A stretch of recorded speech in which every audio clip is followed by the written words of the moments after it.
Alors, c'est quoi les shama'il du prophète sallallahu alayhi wa sallam tout d'abord? C'est tout ce qui est en lien avec les comportements du prophète sallallahu alayhi wa sallam. Alors, ce qui intéresse les savants qui écrivent dans le domaine des shama'il, c'est pas la chronologie des événements de la vie du prophète sallallahu alayhi wa sallam, genre quand est-ce qu'il est né, son adolescence, la période mécoise, l'hégire, la période médinoise. Non, c'est pas ça qui les intéresse, hein. Ce qui les intéresse, c'est les comportements du prophète sallallahu alayhi wa sallam. Genre, le prophète sallallahu alayhi wa sallam et sa miséricorde. Le prophète sallallahu alayhi wa sallam et sa générosité. Le prophète sallallahu alayhi wa sallam et sa tolérance. Le prophète sallallahu alayhi wa sallam, etc., etc. Et donc, il y a des livres qui ont été écrits dans le domaine. Je vais en présenter deux ici. Donc, c'est une branche, ça, de la sira du prophète sallallahu alayhi wa sallam. Alors, le premier livre, et qui est très célèbre, c'est les Shama'il de l'imam At-Tirmizi. L'imam At-Tirmizi qui est très célèbre puisqu'il a une compilation de hadiths écrits dans les premiers siècles de l'islam.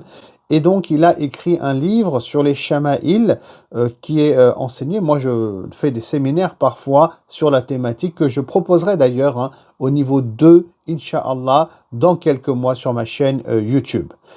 Voilà, donc ça, c'est une œuvre qui est importante.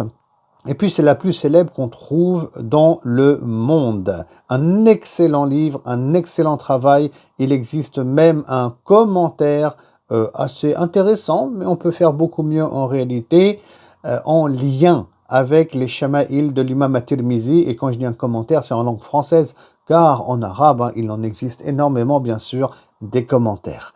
Un autre ouvrage aussi qui a été écrit dans le domaine des Shama'il du prophète sallallahu alayhi wa sallam, c'est le livre qui s'intitule Nour al-Uyun, donc lumière des yeux ou le guide précieux. Et l'auteur s'appelle Ibn Sayyid al-Nas. Et là aussi, on va parler des comportements du messager de Dieu sallallahu alayhi wa sallam. Mais seulement ici, on va trouver d'autres indications, d'autres éléments et d'autres chapitres. Par exemple, comment s'appellent les épées du prophète sallallahu alayhi wa sallam? Et oui, là, on apprend que les épées ont des noms. On va apprendre que les chevaux aussi du prophète sallallahu alayhi wa sallam avaient des noms. Il y en avait un, par exemple, il s'appelait Al-Murtajiz. Vous voyez, il y a le mot rajz qui fait allusion à la poésie. Car quand il hennissait ce cheval, il y avait une forme de mélodie dans son hennissement. C'est pour ça qu'il a été appelé ce cheval Al-Murtajiz par le prophète Mohammed sallallahu alayhi wa sallam. Et donc ce livre-là, alhamdulillah, j'ai eu l'honneur de le traduire dans son intégralité et aussi de la noter. Voilà, j'ai fait un travail approfondi, académique sur ce sujet-là. À la fin du livre, on a même une petite biographie de chaque nom propre cité dans l'ouvrage, et j'y ai aussi ajouté un commentaire de Cheikh Zakaria Siddiqui Hafizahullah qui fait partie de mes chouyours.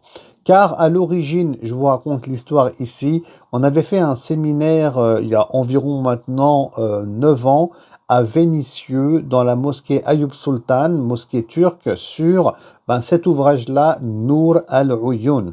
Salam alaikum. Alors tu souhaites écouter le reste du cours et accéder à plus de 70 heures de cours sur la vie du prophète sallallahu alayhi wa sallam. Alors pour ça, il te suffit juste de t'abonner à ma chaîne YouTube et de souscrire à ce cours pour seulement 7,99 € par mois. Et on peut arrêter absolument quand on veut notre abonnement. Les cours sont déjà en ligne, il n'y a pas de cours en live. Alors pourquoi étudier auprès de moi la vie du prophète sallallahu alayhi wa sallam? Parce que c'est 20 ans d'enseignement, d'expertise et de recherche que je partage avec vous, avec plus de 100 cartes, photos et infographies, et on va tirer tout plein d'enseignements spirituels et contemporains, étudier même les versets du Coran en lien avec la vie du prophète sallallahu alayhi wa sallam, et tout ça pour développer notre amour envers Allah subhanahu wa ta'ala, tout ça pour développer notre amour envers le messager de Dieu sallallahu alayhi wa sallam. Ça nous permettra de vivre notre foi, notre spiritualité, et ça, c'est un objectif que je me suis fixé. Abonne-toi, souscris et je te dis à tout de suite. Salam alaikum.